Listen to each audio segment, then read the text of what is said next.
So I hear Brooklyn's in the house. Oh yeah! Okay. So let me first start. Well, I'm Pam Roth. I'm New York's funniest lawyer. So I'm going to get everybody off tonight and then get your cases dismissed if you get arrested tonight for DWI. So please drink heavily and drive. I need some business. So as a public service announcement, as you must know, recently straws were banned. But I need them. I have an oral fixation and I need something to suck on. So I am taking names and numbers as you exit tonight. Woo! A little early for that. Come on, guys. So I got a funny story to tell you. My mom was actually going to come tonight as a guest. She's 88 years old, so my brother was going to drive her in from New Jersey. But, something happened along the way, so she couldn't make it. So I actually was going to do this, really clean act because my mom was going to be here with my older brother. And I was like, I can't do dick jokes. My mother's here. It's, so embarrassing. Because I figured if I do something like that, I embarrass her or myself, she's going to send me to my room. The only problem is she recently sold the co-op. I don't have a room for her to send me to. So now, Mom's not here, and I could be really nasty. Anybody ready for nasty? Ready. All right, go for it. So, as you know, we have Brooklyn here in the house, and thank you to all my friends and everybody else who came. So, as you know, as you don't know, I am not originally from Brooklyn. Born and raised in Manhattan. Grew up in Long Island, and I was transplanted like a tree to Brooklyn. And what I noticed about Brooklyn, because I now consider it my home and my roots, and I have so many of my friends there, and clients and inmates and people with warrants out for their arrest. And in fact, some of my friends are here tonight, and I should have done a warrant check. But the funny thing about Brooklyn, you can actually go anywhere in the country. And if you shout out, Brooklyn in the house, there is going to be at least one person out there in the audience who's going to go, yeah, Brooklyn in the house. You can't do that if you're from any other place. Like if you're from Chicago or Rhode Island, nobody really gives a crap. Right? So speaking of which, this is what I learned about being in Brooklyn all these years. For the people who are in Brooklyn, you'll agree with me. Apparently, everybody from Brooklyn will argue over who has the best pizza. Whether it's a slice or a square. You don't get that anyplace else. And apparently everyone here will agree it's probably L&B. Yeah, baby. L&B. You don't get that anyplace Vinci. else.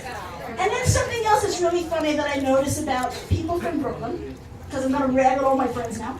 But what I noticed too about people from Brooklyn is that everybody knows everybody who's a sister who dated their brother, who was married to their cousin, who was half related to a stepmother, to a stepfather, to an uncle, to a niece, and somebody along the way was in the mafia.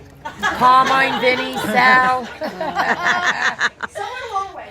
And either they're still in the mafia, or they're in jail, they're coming out, they're recently put into the witness protection program, or it's just one of those relatives that you don't talk about. And that doesn't happen anyplace else. And one of the other things that I noticed is that everybody really stays within their, their hometown area community, which is really cool because you don't have that someplace else. Like, in Long Beach or Long Island, Great Neck, North Shore, South Shore, where I'm from. You don't really have that. You don't even really talk to your neighbors. It's so cool because people in Brooklyn still talk to their neighbors. And maybe they only show up at their funerals, but they still talk to their neighbors. Which is good. And speaking of Brooklyn, recently divorced. I'm divorced now about a year, and I just decided to kind of start sticking my toes into the dating pool. Anybody out here single? Yeah. He is. There he is. Go get him, Pam. Hey, I'm not trying to take him. I was just going to borrow him. It's like when you try shoes on. You just borrow it for a while, see if it fits, and break it in, and I'll just hand you back. So this is what I know. So recently, I went out on some of the different dating sites, and I went on to something called JDate, which you kind of I guess it's like any other dating site. You swipe until you find something with somebody that doesn't look like a pedophile or a rapist for one of my clients. Actually, and the funny thing is too, I don't know if you've ever really noticed, but some of these guys, I actually think they're actually using their mugshot. And they just crop the numbers underneath. I think so. Scary. I know because I went out with some of them. So speaking of which, there was one guy who was really interesting. Oh, this brings me back to Brooklyn. Do you notice that everyone in Brooklyn, a lot of people, the Italian persuasion, who are kind of like mob affiliated, they got like the craziest names that you don't have if you're in the Albanian mafia or the so-called Jewish mafia. Like back in the days, you had Bugsy Siegel or Meyer Lansky. But I've noticed that, with some of the Italian guys who are in the mob, they have names like Vinny Gorgeous. Yeah. Tommy No Nuts. Well, wait, no, so that's Tommy Knuckles, and then it was Nicky No Nuts. I don't know where to get these names from. Vinny Pizzaiolo. Yeah. But apparently, I was on a dating site, and I came across somebody, an Italian guy, and was swiping, and we bring it up to talking and everything. So he says to me, he goes, "Hey, honey," he goes, "my name is Tony. So, before you go and you want to meet me, you're a nice kid, you're a lawyer." He goes, "I've dealt with lawyers before." I realized he was not a lawyer when he told me that. And so his name was Tony, and he says I should look him up and Google him. His name is Tony Muscles. Reputed gangster, which I was surprised. I didn't know mobsters had to go onto dating sites. I thought they had the girlfriend, the gumata, and the wife, and everybody else.